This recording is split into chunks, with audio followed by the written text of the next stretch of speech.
Ipoprotesta nga ba ng San Miguel Beer yung nangyari dito sa Game 1 sa controversial na ending kung saan binawi ng mga referee yung slam dunk na itong si Motau Tua. Ibinigay ng referee yung puntos o binawi nila yung na-score ng San Miguel at dahil dyan nakalamang ang TNT at nung bandang huli sila ang nanalo. At ang sabi nga dito, mukhang gagawa ng paraan ng San Miguel para bawiin yung resulta ng Game 1 at ibabalik yung lamang dito sa San Miguel o baka magkakaroon ng replay. Hindi pa natin natitiyak kung magkakaroon ng replay nitong Game 1 dahil mukhang ang gagawin daw ng PBA ay pag-aaralan tumabuti. Ang San Miguel ay handa rin protesta itong nangyari dito sa Game 1 dahil sa tingin nila ay parang naluto sila ng mga referee at ibinigay yung panalo dito sa TNT. Kaya nga sabi ni Francis Chua yung mga referee ang nag-decide nung laro. Mabigat yung sinabi ni Francis Chua tungkol dito sa mga referee at yan ang dahilan kung bakit sa ngayon itong SMB ay nag-iisip na mag-file ng protest. Kung sakasakali nga na mangyari yan, magiging matindi yung resulta nito at masisiguro natin na itong San Miguel Beer ay gagawin ng lahat para sabihin na natin na makabawi ngayon. Kung sakasakali na i-replay o ulitin itong Game 1, magiging malaking bagay yan para dito sa San Miguel. Pero mukhang itong PBA ay determinado na hindi yan payagan dahil base do sa paniniwala ng PBA ay hindi talaga tama yung nangyari talaga at yun ay isang basket interference yung ginawa nitong si Mawala Tautua.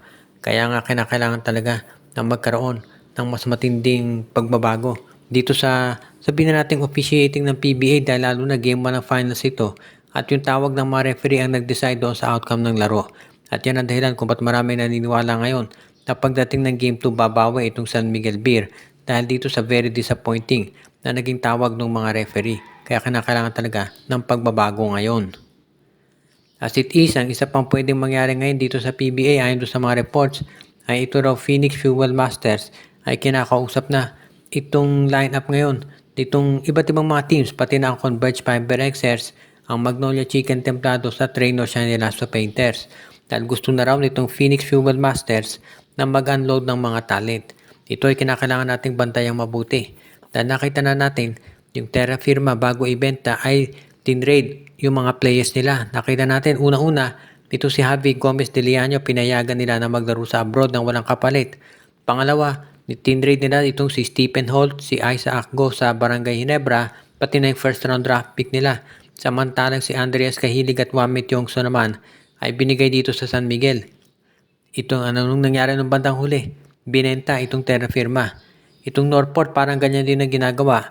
Tinrade si Xavier Lucero at si William Navarro dito sa Magnolia Chicken Templados at ito naman si JM Calma ay binigay dito sa San Miguel Beer. At alam din natin of course na ito si Ben Adamos dinala dito sa Barangay Ginebra at si Arvin Tolentino naman ay hinayaan nila na maglaro sa abroad. Kaya nga kung ang Phoenix ay itetrade na ito si Kyle Balungay, Jason Perkins, Richie Rivero, si Ken Taffin at yung iba pa nilang players, senyalis na yan na baka ibebenta na rin prangkisa ng Phoenix Fuel Masters.